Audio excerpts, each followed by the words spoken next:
identified that there is a fault when we're hitting the ball fat, and we've identified what that fault might look like in terms of its ball flight, we could now maybe consider what are the three main issues that actually cause that problem to happen out on the golf course.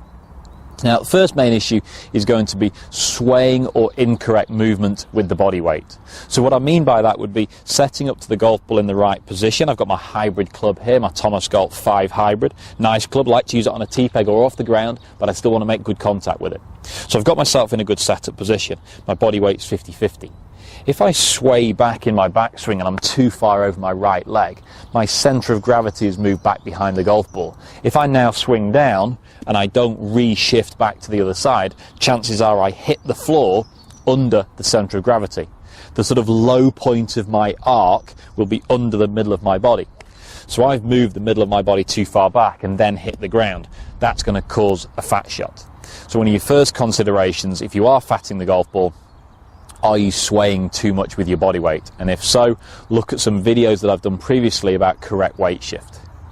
The next element for people that are often fatting the golf ball is they're intending to scoop the ball.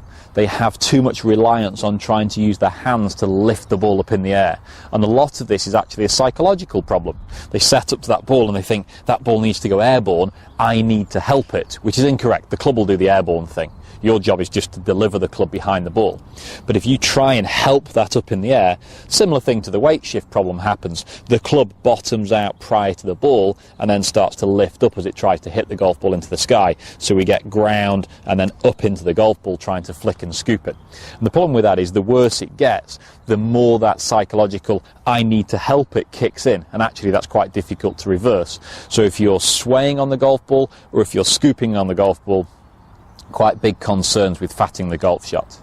One last area that might cause you concerns is getting too steep on the golf ball. So looking down the target line now, picking out the red flag over in the distance there as my intended target. If I swing the club and I'm too steep out this way and over here, I should be more this way, but if I'm over the top and steep and chopping on the golf ball, the club is coming down quite aggressively as it strikes the golf ball. So a very small margin of error, just an inch or 2 inches behind the ball, will cause the club just to dunge down into the ground, and I'll take a big divot with that. So too steep in the golf swing is going to cause me problems.